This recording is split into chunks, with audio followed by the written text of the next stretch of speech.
My name is Chaim Haas. I lead innovation communication here at Bloomberg. And it's really my privilege to introduce Brian to you.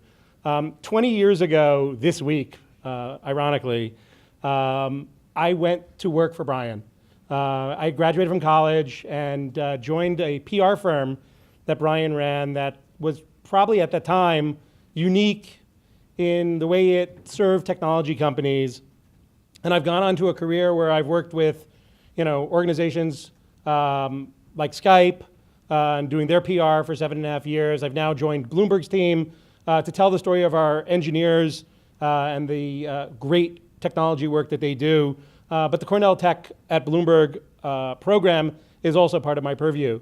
So it's my great pleasure to bring Brian to the stage together with Scarlett to talk a little about angel investing. There'll be a bunch of other topics that they cover. If you're not familiar with Brian, and I'm sure many of you are, Brian has been an entrepreneur. He's been in media. He's been a philanthropist. He has been an angel investor for about the last decade or so, if not longer. He's also the first investor in Pinterest, which they'll talk about this evening. So I really appreciate everyone for coming. Brian and Scarlett, show's all yours.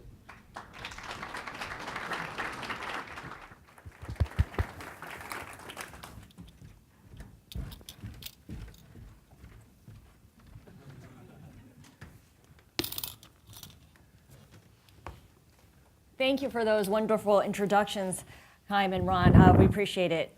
Now, everyone knows that if you're starting your own business, the path to funding that business is usually to max out your credit card first, apply for the second credit card, ask friends and family for money, and maybe fools, as right, I know friends, you said. family, and fools. There you go. Right.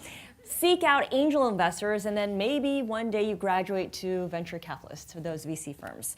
Brian Cohen, who is chairman of New York Angels, which is the largest business angel network in the world, is going to be our tour guide for what angel investors want budding entrepreneurs to know. So let's get started. Great.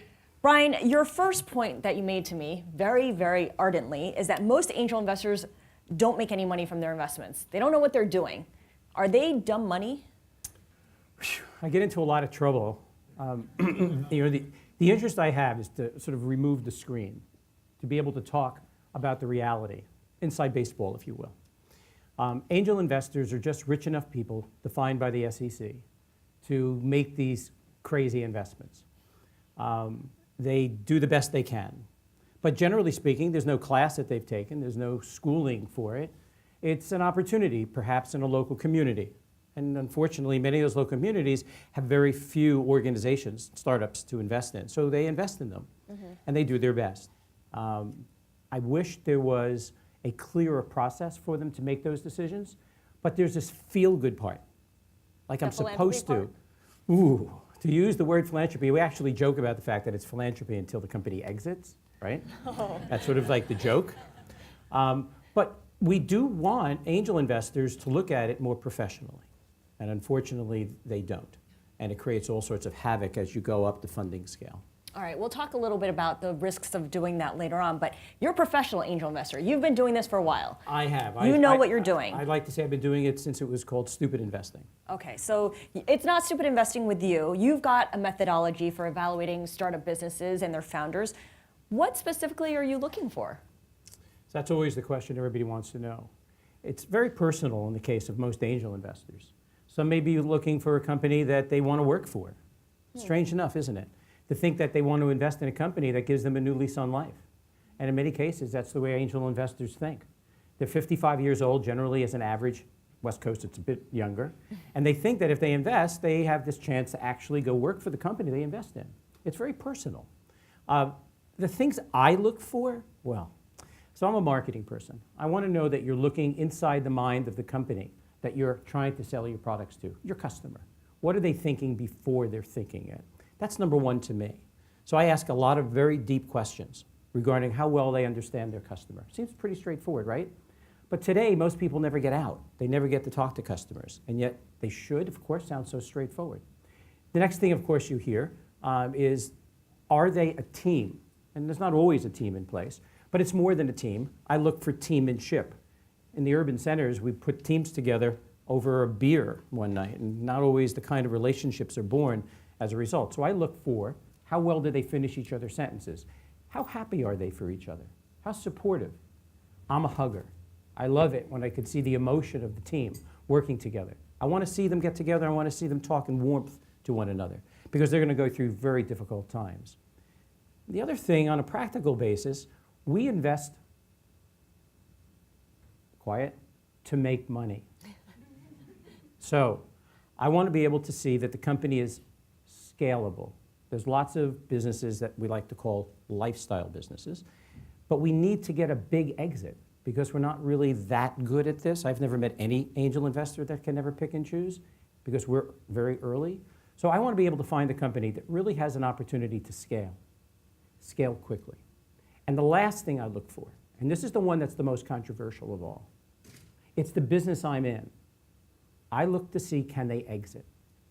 When people ask me what business I'm in, I make it clear I'm in the exit business. And if I'm in the exit business, they're happy about that. So I need to see clearly an exit. Very controversial conversation I have with a lot of people when I'm on panels like this. Because if I don't make money, and if they don't make money certainly as a result, because we're aligned, it's very important to be aligned, angels stop investing. And that's a problem right now because they're slowing down. So that's a lot that you're looking for in a short amount of time. What if you can't spend days with this person? You can't really monitor how they do things. You can't observe the emotion there. Is there a shortcut that you can take to see just how much control they have of the situation? It is hard, you're right. Sometimes, as we say, the deal is moving, and it's not about us, it's a train, and we have to see if we can get on board that train. So I'm lucky. I've got my associate, my son Trace, who is younger and has the better eyesight to see things that I don't see. And my entire family is also a part of that equation. They all look at the same thing that I look at, and they have a chance to give me their views on those companies. And it's the fabulous part about my life, that I have a family that's entrepreneurial and part of my angel investing view of the companies I look for. But I do want to get together with them for a breakfast, lunch, and dinner if I can. I want to see how they finish, their food. I want to see how they act in a restaurant. I know that sounds trivial to you, but it's not. I don't get a chance to watch them run their business. I don't get a chance to see how they are around people. But that's so critical.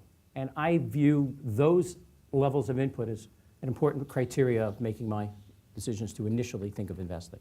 Now, we mentioned earlier that you're the first investor in Pinterest, the virtual bulletin board / social network. Ben Silbermann, who's one of the co-founders and now CEO, he actually wrote the introduction in your book, The Forward, of what every angel investor wants you to know. He obviously feels a tie with you. What about him convinced you to invest with him or invest in him? So, this was an extraordinary moment in my life. I grew up reading Spider-Man comic books. I know it sounds very technical, right? But I was a news person first. And in the old days, they used to say, what's news? And the answer used to be whatever Walter Cronkite said it was. For some of you, he was a newscaster. Back in the day. Back in the day. Thank you, yes, back in the day. All right. All right, we'll move on from that. And as a journalist, you develop a nose for news, right? You know it, you feel it, you smell it.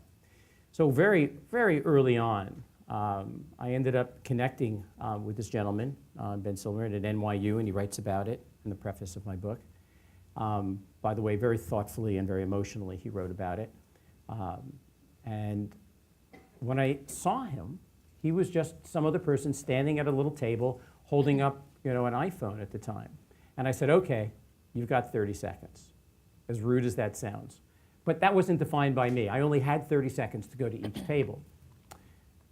And after 15 seconds, I looked at him and I said, oh my God, my spidey sense is tingling. Of course, he didn't understand that.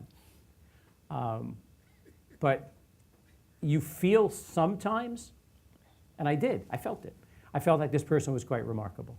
And then you go back and you find out what they're doing, and you listen closely. But I knew. In fact, I called my daughter first. And I said, so what do you think of this idea? And she said, oh my God, it's brilliant. So I had a collaborative effort with my family, but I felt something. And certainly at the early stages of the iPhone, anyone building tech that was going to be supporting some of these new initiatives. And it wasn't even Pinterest at the time. It was a different company. It was initially a company called Tote. But it was about Ben.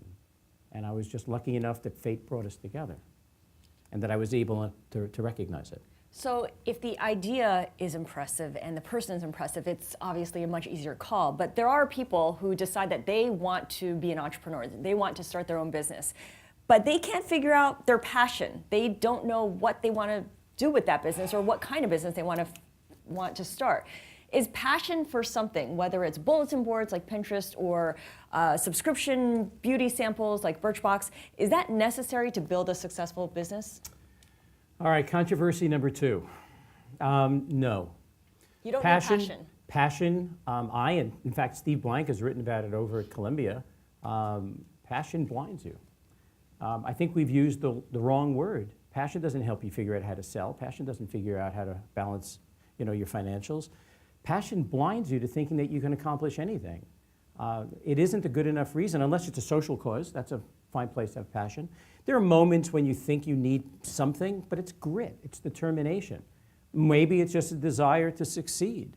But the word passion has been overused.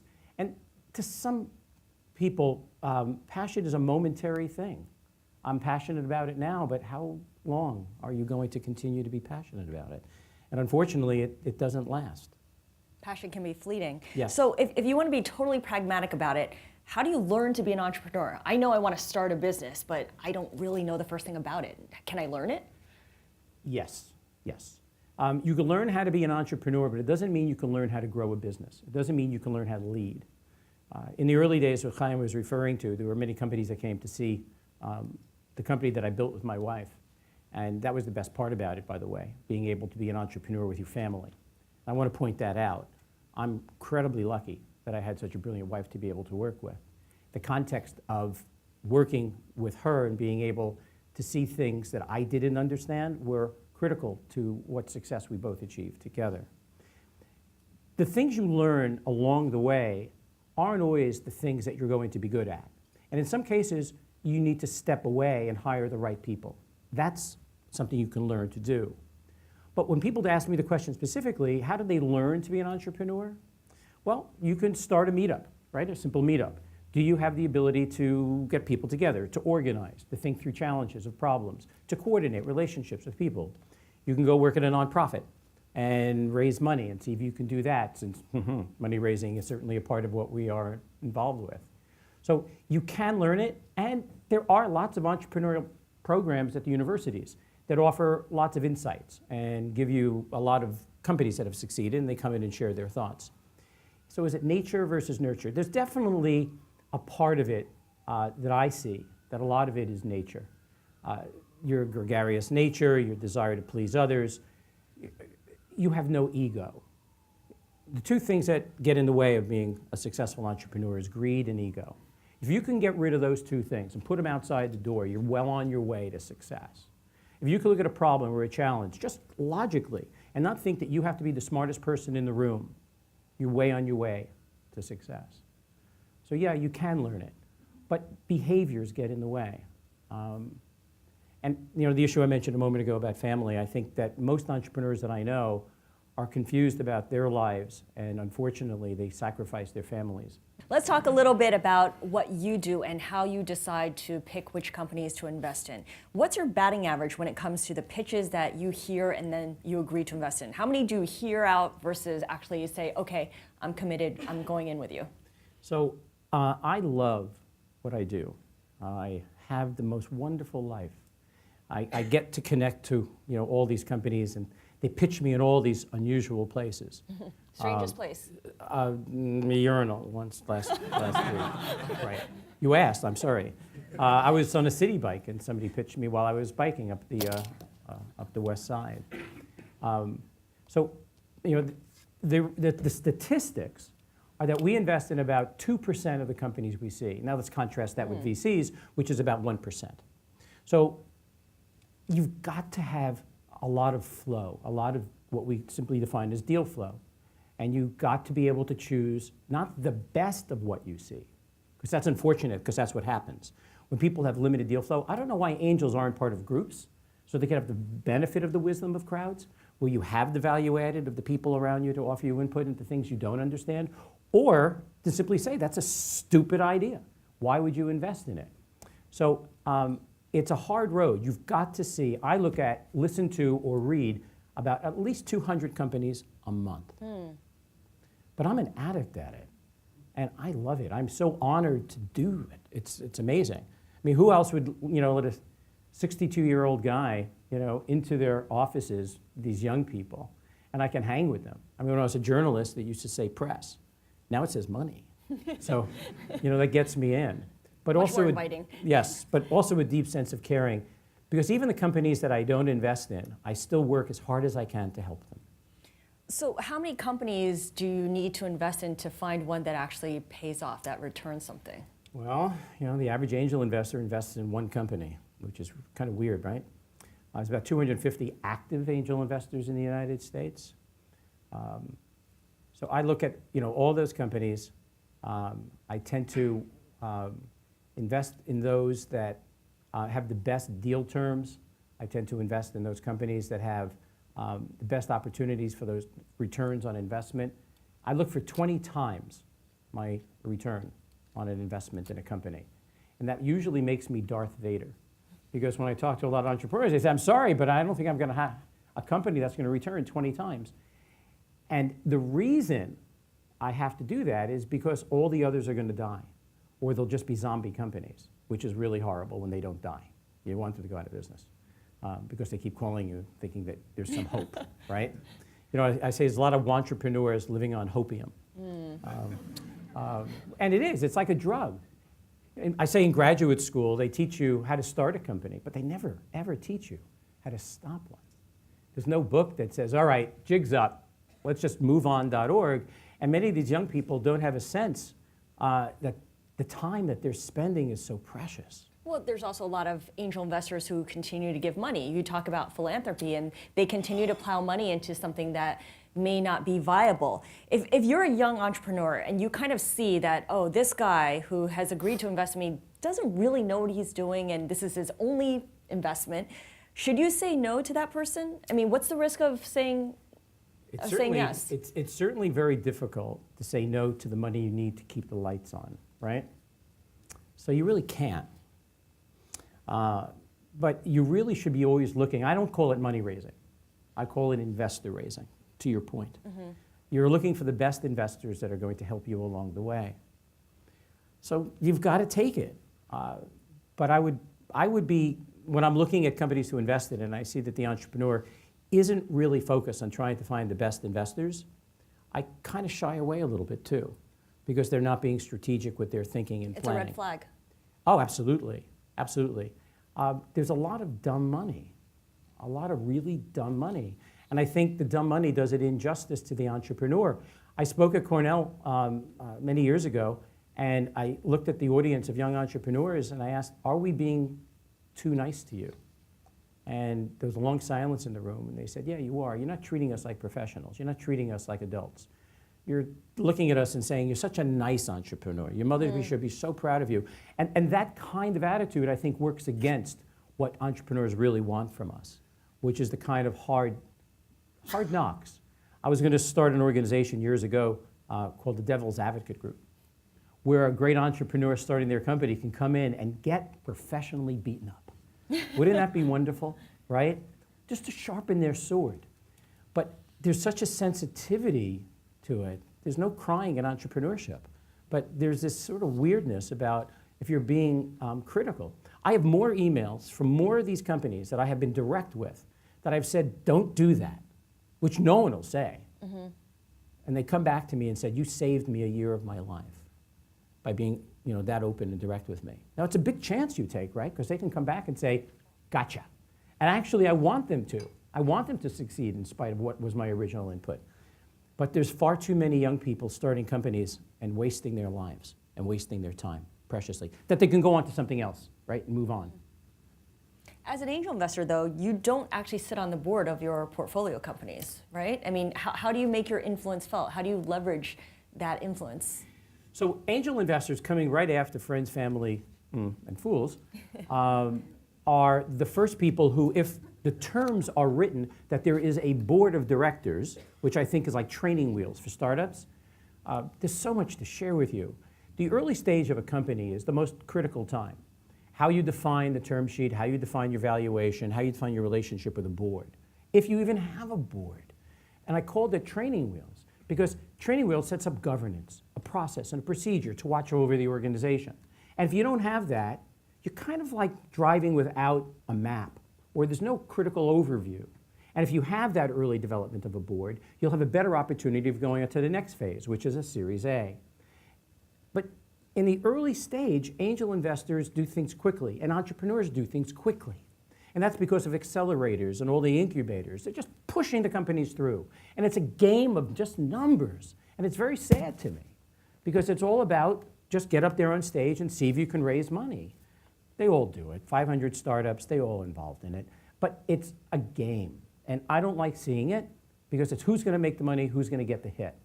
And I think we need to rethink that, because a lot of this important money is going nowhere and is being wasted. And I think a lot of that money can be better spent if better companies are curated and people are more thoughtful about those investments. And it all comes down to how they set up the company in the early stages, as you said. Very much. Let's jump ahead then. What's the ideal form of exiting your investment for those that do well? Well, the reality is everybody, when I ask the question, what kind of exit are you going to have? It's an IPO. Well, of course, we all know that's a dream. Oh, yeah. 1% of the VC companies, I guess, go public, some very low number.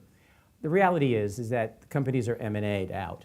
And the average M&A is still under $100 million, which is sad because, much like I said, angel investors don't make money, which surprises a lot of people because everybody thinks, oh my God, they're angel investors. They must be making a lot of money. I travel the world looking for angel investors who ever made money, ever made money, over money of their entire investment. I don't find very many. And I contrast that at the same time with venture capitalists, who, if you look at the last 10 years, also have measly returns. 6% of venture capitalists return 95% of the money. So it's even hard for them to figure out how to make money. I lament that, and I wish there was more of a coordinated effort. Here in New York City, let me just speak for New York, if I may, just for a moment. I'm a big hugger, and New York City is a big hugging community. It's one giant incubator. I had an office for 25 years out in Silicon Valley. It's so totally different. All of you who are entrepreneurs here, I will stay here tonight for as long as necessary to listen to everyone's pitch, to everyone's input, the best I can. And there are hundreds of us in New York who make ourselves available. I have many of my friends here from the New York Angels and other friends of mine who are also associates of mine who also love to be angels, and we're all here for you. So New York is a giant incubator that supports every entrepreneur's dream, and we want to be here to support it going forward too. All right, so take advantage of that after this conversation. I want to pivot a little bit and broaden out our scope here. When you look at the stock market right now and you see how Google, or Alphabet as it's known now, or Apple or Microsoft, how they're performing near or at record highs, obviously the bull market is pretty old right now, and it's still going on. Yeah, longest ever. Right? Where are we in the angel investing cycle? So I travel the world and I listen to angels from near and far. Because angels aren't making money, they stop. They just simply say enough. This isn't as opportunistic as I thought it was going to be. If they're not professional about it, they simply say, whatever money I had, I've invested it. It's working. And it does take 6 to 10 years for an average exit. It's getting even longer now. For that to happen. It's a real big challenge for angel investors. But since they're not making money, what are they doing? They're slowing down. I call it angel exhaustion. And if angels slow down, that slows down the entire rate of companies that are moving into the next level of funding for the venture capitalists. Now, some may say that's fine. There are too many companies that have been poorly funded. And that's the other point I made before. That's true. There used to be this Series A crunch concept. Well, that was only because so many companies that were funded by angels should never have been funded. There's always money after the angels have put the money in, taken the first big risk, for a venture firm to say, great, now they've got traction. Because angel investors, where I love to be, are on the edge, the early edge, pre-revenue. That's the scariest time to do it. But angels are slowing down.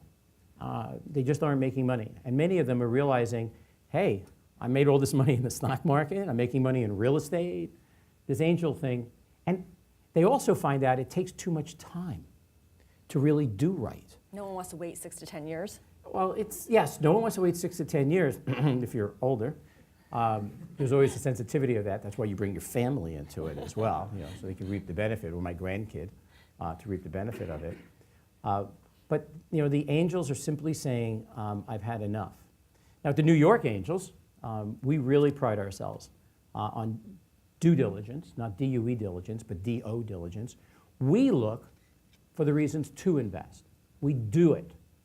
Due diligence is reasons not to invest. So I just want to point out that I'm incredibly proud of running the Angels, New York Angels, for so many years and having so many colleagues that are as committed to being a professional level angel investor that we all dream we can be. But they are generally retired. They generally have the time to do it and want to really make a difference to those companies. You asked a question before about not being on boards. We tend to be the primary advisor that helps them reach customers, open doors.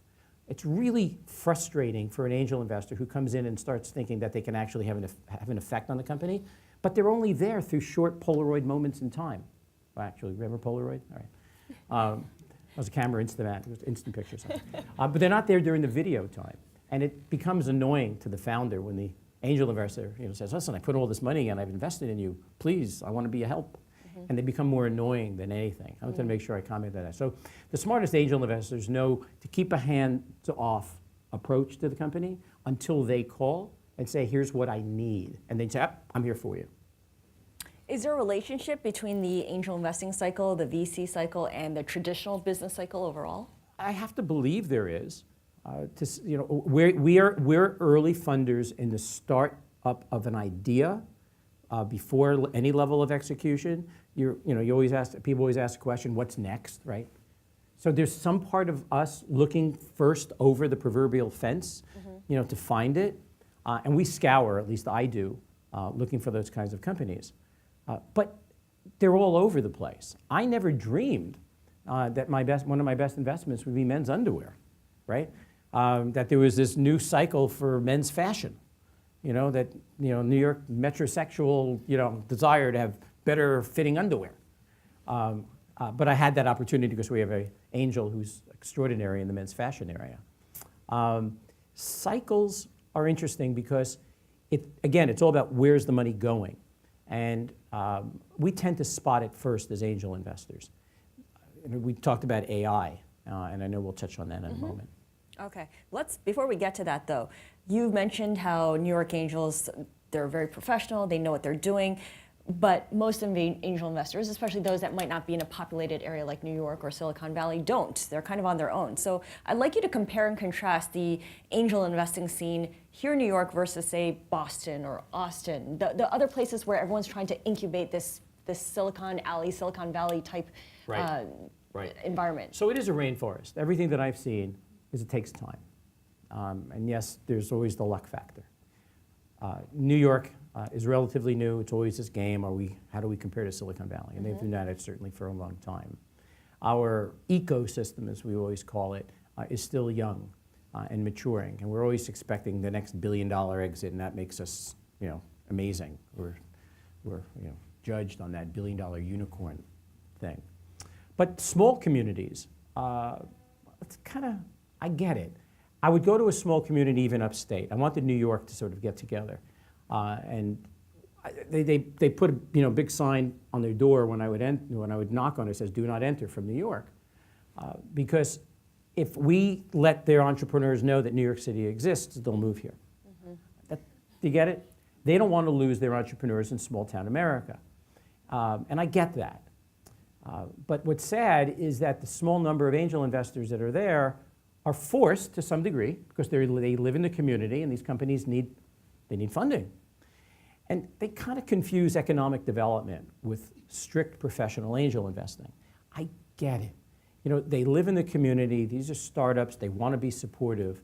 And there's all sorts of different types of angel investors. As we said, philanthropic angel investors. There's mentor angel investors where you can't say no because you've been helping this young company. So here, take all my money, take my heart. I'll help you the best I can. I wish it wasn't. So they choose the best companies they can in their communities, which isn't always that company which should be chosen. But it's extra money. They have it. Why not do it? Maybe. Because there's always that, is it $1 and a dream on the lottery? I was just going to say, it's like the lottery. Right, it's a bit of a dream thing. So you want to be helpful. And along the way, the angel investors cheered for doing such a thing. That's so nice of you to help those young people. You're investing in them. What do they do again? Right? So it's a weird kind of relationship, but a lot of it is based on what my friend David Rose wrote. It's fun. It's fun. You get to meet all kinds of interesting people. You do, and you get thanked for it. Well, we've got a businessman, a self-proclaimed deal maker, sitting in the Oval Office as our president. Does that mindset help or hurt entrepreneurship on the ground? Does it encourage it? Is that a good thing for entrepreneurship? Is my eye twitching after you mentioned that? Oh, God. So Michael Bloomberg, again, speaking for New York, was the greatest champion New York has ever had for entrepreneurship. He used to have us come to parties at his, well, he actually didn't live there at Gracie Mansion, but we went there and he put the glasses on from Warby, he would try out all the products. He was really one of us. He felt and understood the journey of entrepreneurship because he was one, built quite a company. Entrepreneurs just want government to stay out of the way. That's generally the response that we offer when anybody asks, how can we help you? I'm from the government, we're here to help you. We say, just leave us alone. Just, over there. Just don't go into any of my pants pockets. Don't tell me what I should be doing. Just let me do it myself. So here's a surprising factoid, though. And I love sharing sort of the freakonomics of this. Entrepreneurship has actually been decreasing according to the Kaufman report. Who would ever have imagined that in America? Decreasing. Why is that? So here's the other factoid. Entrepreneurship is actually a bunch of rich kids that are starting companies because they have safety nets. Some of you must know that. To be able to go off and to be a year or two not making money, raising some or trying your best, really means you've got to have rich parents who are helping fund all of this. When I go into WeWorks, I actually knock on some doors. I say, is your mother paying for this? Your father paying for this? Do they answer you honestly? Yes. There's a lot of families, who say go off and great. There's no lease involved. Great, do it. I'll help you do it. So, the entrepreneur environment is made up of a lot of rich kids who have lots of great big safety nets supporting them. And the other thing about entrepreneurship is that there isn't enough of the entrepreneurs that do a survey of the business that they're going into to know that there are 12 other companies doing it and that they have no chance of success. But they do it, this is the joke, ready? So they can get a date on a Friday night. It has gotten so socially serious that if you don't have a startup, you can't get a date. All right, fine. I'm sorry, what was your elevator pitch again? Right, got it. Some people even called it, a bedroom pitch. Is it good enough? Great. Well, okay, well, on that note, speaking of pitches, what specific business model is in vogue right now? What's trendy right now? What do you hear the most of if someone were to step into an elevator with you? You're like, oh, not again. Let's see, who came up to me when I walked in here?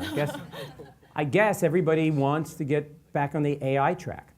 AI has always been, part of the conversation for a long time, but now it's become really vogue. Data scientists, my God, you can get a job as a data scientist just immediately at $250,000 a year if you're really a great data scientist.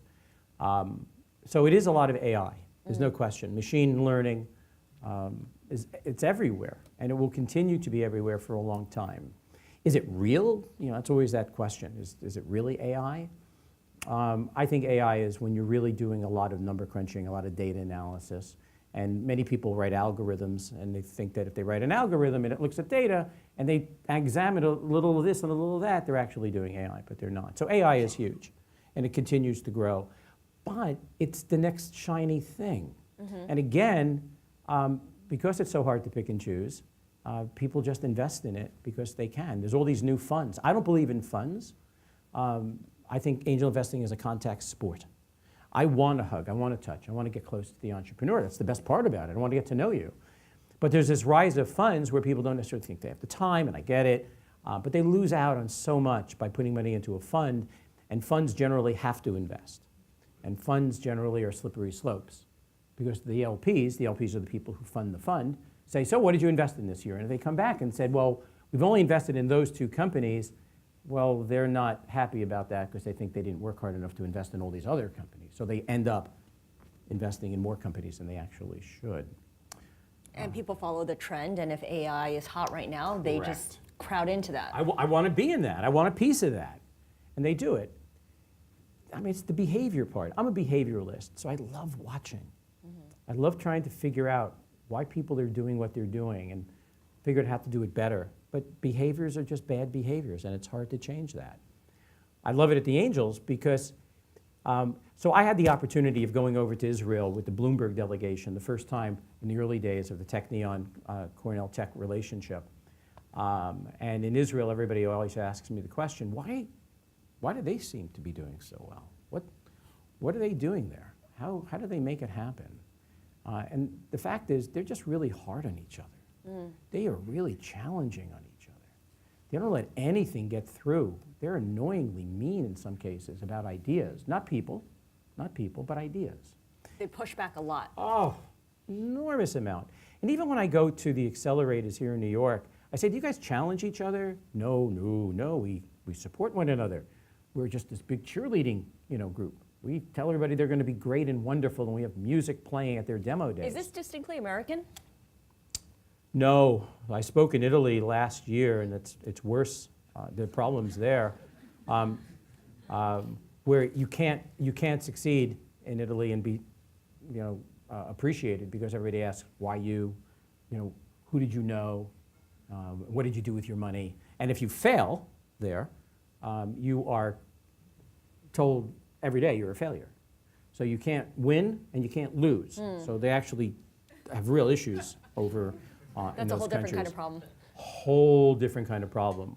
And so they end up moving to, right now, I always say, where's the largest number of Parisian startups?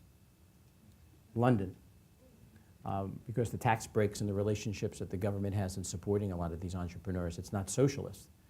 And that's a bit of a problem there. Well, it's going to be a problem also with Brexit. I guess Brexit's going to create challenges for them. I'm not sure. I guess they're negotiating now. They're negotiating now, but we're talking about people who aren't even sure of their legal status in the UK in 2 years' time. Yes. I mean, the immigration issue in America, I think you all know, has been a boon. The immigration support that we've had under Obama has been fabulous, so that we've had all these wonderful, talented people coming to America to support these startups. Now, they just met with that guy in the Oval Office, Mr. T. You saw the pictures come out of that, right? They had all those photos. The Technology Summit, yes. Technology Summit, where they all look so many CEOs depressed. didn't even want to confirm that they were attending. That's right. Oh my God, it was such amazing. It's so amazing to see it. But we need good support for a lot of talented people to come to America. We talked about artificial intelligence. I think about some of the other trends or areas that have been hot, whether it's wearable devices, virtual reality, augmented IoT. reality, IoT, Internet of Things, What media. happened to IoT? Exactly. Right. That's gone, that it's over. I don't hear about it anymore. But it's just like, bye. So that was then. Yeah. AI is now. What's next? What's going to be the next frontier? So we're always asked that, and we try and use our crystal ball. Is it cars, mobility? Well, we're kind of like already jumped on that bandwagon. We seem to have that sort of kind of solved. Biomechanics. Biomechanics. I think that's interesting. Brain communication to devices or extensions of our own bodies. So it's not robots, which of course is a possibility, and that's been a possibility for a long time, but maybe it's man-made becoming robots. What is it on Star Trek? The Borg, that we're all going to start adding pieces to our bodies. I actually think that, and I've asked my team and New York Venture Partners to go out and really take a closer look at that.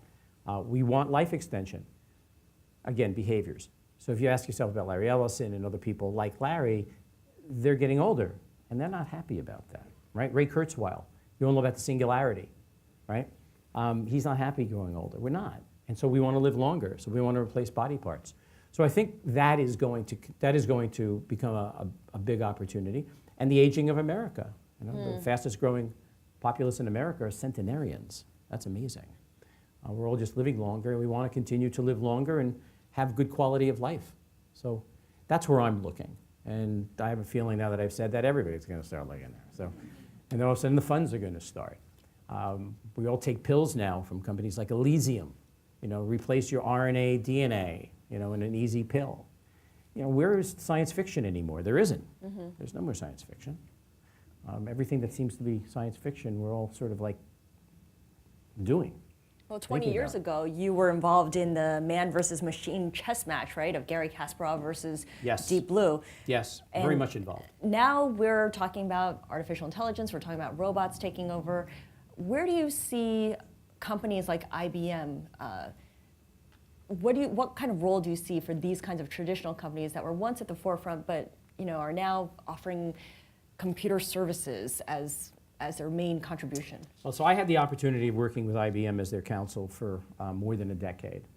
And within that time, I saw IBM go from being an extraordinary company to almost wanting to sell off its divisions, to sort of wishing that they could also see the future better. And they tried their best to become a service company. But they missed the boat, the Amazons, the cloud services. They're trying their best. They always had the deep tech and the deep research experience to exploit a lot of what now Watson is, right? You've all seen the commercials for Watson. But the fact is Microsoft and companies like Microsoft and Google are offering those services for free, right? So how can a company compete against, like IBM, in a traditional model sense where you charge for those types of things and don't have the advertising business or another business to offset it that's doing well? How do they end up providing that service and charge for it? So much like when I went to a university, grad school, I went to Boston University, and they asked me to come in and talk to them about how do they create a culture of entrepreneurship on their campus. One of the questions I asked all the deans at this luncheon I spoke at is, how do you teach your students for a future you can't describe? How do you do that? And the same thing that every company in the world is asking the same question. How do we grow our company for a future we can't even figure out? So iteration, I like to say, is the new form of innovation. If a company isn't iterating constantly, working towards little steps, getting to big steps, they're going to lose. And we see it. What's left of the S&P now?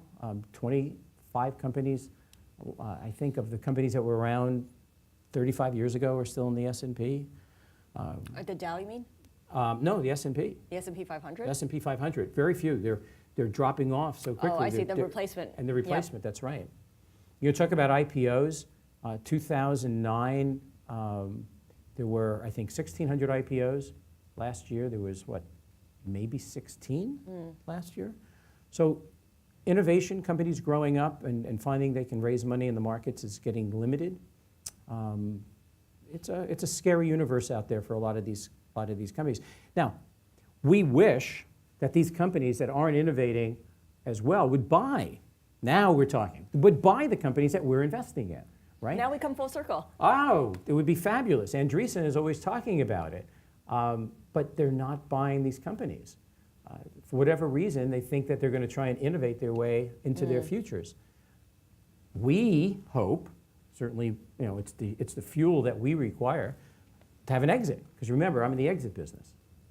And we hope that these big companies will finally realize that they need to buy a lot of this innovation. But even in that case, again, so much to share. Many of these companies that they're buying dirt cheap through acqui-hires, where they buy the talent but they don't buy the assets. And that means that, again, the investors lose. And it's happening a lot more. And that's unfortunate. Because they're just not willing to buy these companies at the fair value that they really have. It's a very unusual investment class. Venture capital is under attack. We all think crowdfunding is going to make a major difference there. It hasn't. If we know VCs don't do well and angels don't do well, how do you think crowdfunding is going to do, right? It's a bit of a bloodbath out there for that. But we still do it. We still believe in angel investing. New York Angels will have its record year this year in investing. We're getting more and more great company founders coming to us, and we're getting smarter and smarter and smarter. So we're committed to being the finest, most professional angel group in the country. All right, let's open it up to questions from our audience. Ma'am, we can bring a microphone over to you so our audience can hear your question. Hi, Brian. Ever since you mentioned that there are plenty of companies that should just stop, I found myself wondering, how do you distinguish between whether or not you've actually tweaked it enough to appeal to the market, or there really isn't a market? How do you draw that line? You know, you're out there beating, on the doors, and you see that you're just not the fit for the customer. They call that product market fit. And unless you're iterating, you're constantly trying to grow and raise money, right? Because you got to keep raising money. You just get to a point where you just say, no matter what I'm going to do, it's just not going to work. Now, there may be very specific things. You can't hire the right people. You have too much turnover. The customer just doesn't get it. It just doesn't fit what their needs are. In each case, it's different. But overall, you just know. And I could look at so many of these companies that I talk to and I say, it's not going to make it, right? And I say it one more time. It's not going to make it. And they go, all right. You've called me out. You're right. It's not. I shouldn't do this. And most of these entrepreneurs know it. And I'm not trying to be mean. I'm not trying to be rude about it. I just want them to save time in their lives and move on to something better or smarter. Because, hey, we talk about Europe where failure is something you wear. In America, failure is a cool thing. Failure is an opportunity to do something new. Failure is something to learn from. Well, don't wait that long to fail. That great line, and all these things are debatable, fail fast, is really true. Move on to something better, something smarter. Learn from it and create something. All right, let's move on to the next question. Sir, back there. You mentioned that you invested in Pinterest. That when it first came to you, you met him and kind of sparked your interest, but you also said you're in the game to make money, and how is it going to generate revenue? So how would you decipher between investing in a company that makes revenue from day one as compared to Pinterest, which obviously took a different route? Yeah, sure. There are two different types of companies. Some companies are really lottery plays, right? That's a lottery play. Their interest is no friction. Just raise money, grow fast. And again, the same thing could be said for a lot of the companies in very large scalable businesses. So you know what kinds of companies those are. The other companies require revenue. They're not going to be funded unless they can prove that the customer is willing to pay for something. And those are the companies that we're really challenged to figure out who they are. Those companies like Pinterest, you can see who they are. You know where they're going to be able to scale. And you could see and hope that the hockey stick happens, because that's generally what you're looking for. And in their case, it took them 18 months for the hockey stick to actually start. So that was a long term, that was a bet. I always share with entrepreneurs. So again, I'm a heart person. I like to think in terms of the feelings. I always tell entrepreneurs they should start their presentations with things they believe. And everything they say after that first thing, here's what I believe, they should make sure you believe it too as an investor. And then you're hooked, right? Then you're hooked. I believe, I believe, I believe. And that's the emotional component. And in that case, there was a huge belief factor. And he said it. No one was willing to believe in him. And you got to believe in somebody. So. Next, ma'am. Hi, I'm Steph. I'm with NeoCell Biotechnologies. We're here in New York. I'm one of the biochemists. And I was just wondering, what is the best exit strategy for a biotechnology company, and what is the best PPM we should use? Well, best exit strategy. I can say that when I think about an exit strategy, which is what we actually ask about when we get presentations, there should be a slide in your investor deck that describes your exit strategy. I think you should find a customer who you think is going to be, who's your acquirer, and target their most important customers as your first customer. So that's generally what I describe as the rationale associated why you could have an exit strategy from the beginning. So you're on the radar screen for the company that you think is best to acquire you. And when you say PPM, what do you mean? Private placement agreement for a technology company. There's so many types of, like which is the best format for one. For a private placement. So Some lawyers for tech companies say you should do a PPM, but you go online, there's so many different types of them. I mean, I teach math and biochemistry. but in the But end, it's all a financing agreement. It's either angel investment or venture capital investment. So you can call it what you want. Years ago, they used to call them private memorandums. Early on, red herrings. But they're really just financings. So I believe that innovation is necessary Thank you. for improving. Does that make a difference? You hear that? Yeah. I believe. I love that. Thank you. Yeah. So for improving processes, but what about unintended consequences? So you see, like with Lyft and Uber, the effect on the taxi industry. When you're making an investment, do you look at what this could do to everyone else? Wow. When there isn't necessarily Yeah, the social education in play. conscience, you mean? Yeah. I mean, it's tough. Like Roomba, for example. Roomba vacuums better than people do. But what happens to all the people who make their living by vacuuming? Oh, boy. Big can of worms. You know, so there was a Facebook employee that once said to me, they pay me $500,000 to make sure people, I'm sorry? There was a Facebook employee that said to me once, they pay me $500,000 to make sure people click on that button, right? So yes, there is this evolution taking place where we are reducing jobs. You know, truckers are going to be replaced, and to some extent, you know, we know here on Wall Street, you know, BlackRock announced that computers are taking over, you know, this decision making. Social conscience, I have it. I care deeply about the world. I think we worry about change during major times like this, during the days, you know, of the Industrial Revolution, changing from a farm, you know, society to an industrial one. I think that if we make money, we're going to invest it more again. We're going to put it back in. We're going to plow it back into some next thing that we just don't know what it is yet. So I'm an optimist about it. I don't like the fact that it hurts people, but I don't know how to stop progress, if that's progress, right? If that's progress. I don't have the answer to that. But I don't want to invest in things that hurt people. You know, jobs are not what they, you know, used to be, and people have to get retrained. So I don't know. I wish I could answer that, you know, more intelligently, but I just don't know what to do about that. Do you invest only in early stage companies, or do angels also invest in later stage companies? Real angel investors love early, really early. Some angel investors who are not making money say, wait a minute, really early is too risky. So some will go to the next stage. In fact, and the stages are evolving. There was friends, family, and fools. Then there's angel investors in seed rounds, which would be seed 1. But now they're not getting their VC round, but they got to stay alive. So they do a seed 2.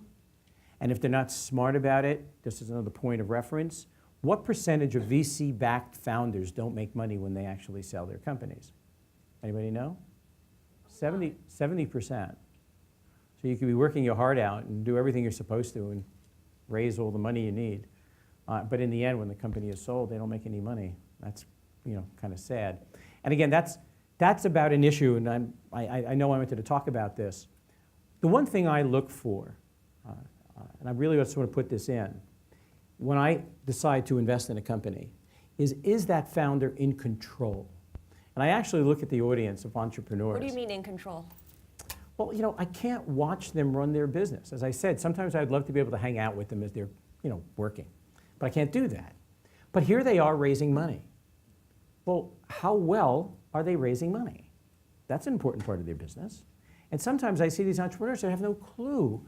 If I was growing up in the age of the internet, I have read everything. I would have read certainly my book and others, you know, to learn how to do it properly. Oh, yes, my book. But so many entrepreneurs come in with the most absurd questions.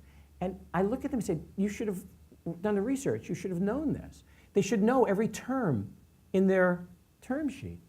When I ask them, what does that term mean? And they don't know it.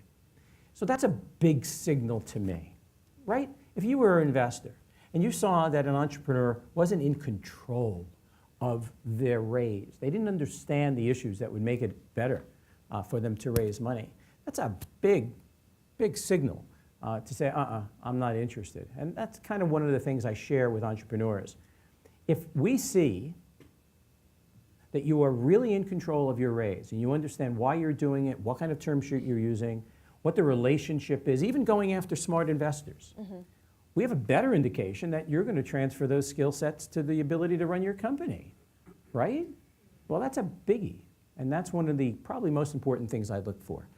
How smart are they about being in control? Because you could take a great idea, and you always hear it all the time. We don't invest in ideas. We invest in execution. You know, I saw Gary Vee said it the other day on a Twitter feed. You could have a brilliant idea, poor execution, or an okay sort of idea and brilliant execution. We'll take brilliant execution any day. Because in the end, we invest in people who we think will figure it out. We know the journey, all those things you hear is filled with all sorts of challenges and road bumps. But in the end, we invest in people who we believe will figure it out and who show that they're in control of what they're doing. That's so incredibly vital.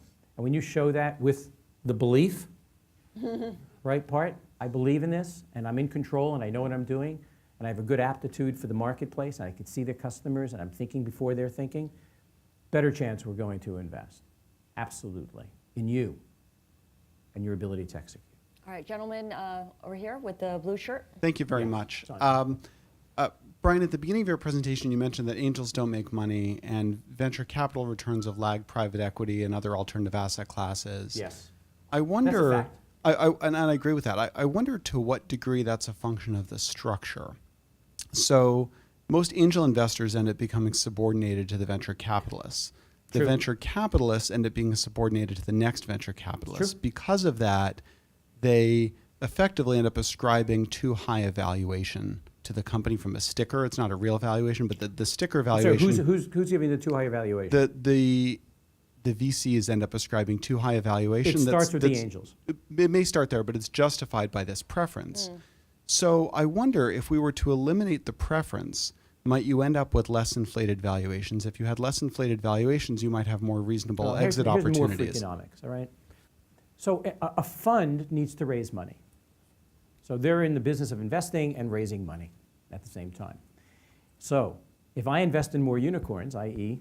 opportunities where there's a big valuation, I'm going to go out and raise money because, look, I've invested in a company with a high valuation. So LP, give me more money to invest, right? So that's bad. And they then said that because of that high valuation, IPOs were the new down rounds as a result of that. But those preferences, I'm not sure everybody understands what that means. So at the latter round, somebody who's investing $100 million wants to know they can get their money back if the company fails. So what do? They add on a preference that said, I want my money back before anyone else. And the reason founders don't make money, 70% of them, as the stats showed in an article, is because the waterfall of the money when the company does get an exit never reaches the people who started the funding in the first place. So angel investors, you're right. They get crowded out and they get diluted out very quickly. But professional angel investors have quality term sheets that make sure the best they can that doesn't happen. And they do convertible notes, which have no terms, that are really written into them. Pro rata rights. Everybody knows how to make money at blackjack, you double down. Well, most term sheets and most angel investors have no idea what pro rata rights are, which simply says if I invested first in your company, love the ones who love you first, in my book I say that, I want to invest again when the company is doing better.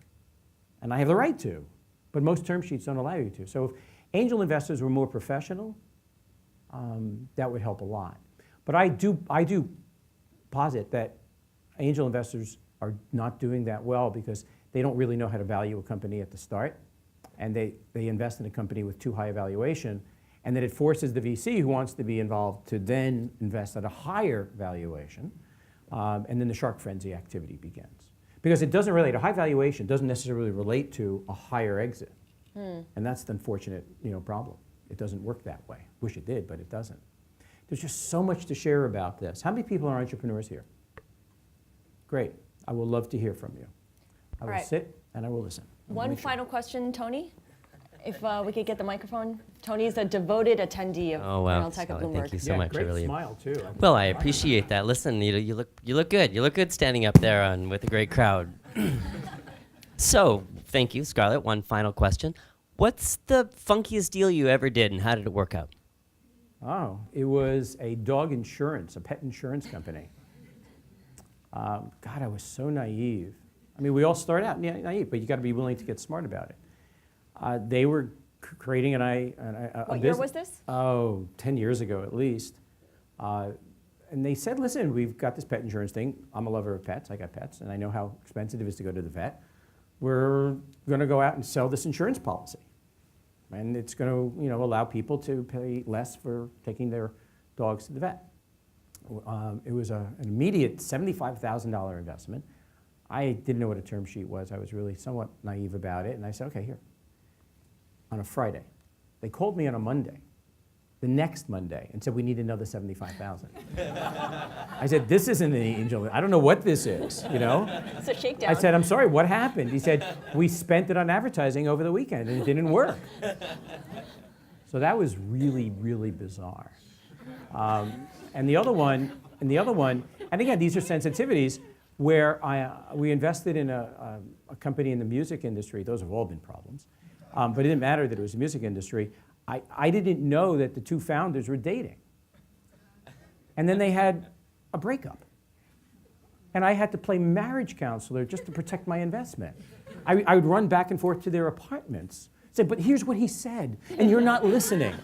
And in many cases, you do that anyway, if you really are capable of that. Did you get your money back? No. All right. Our thanks to Brian Cohen of New York Angels.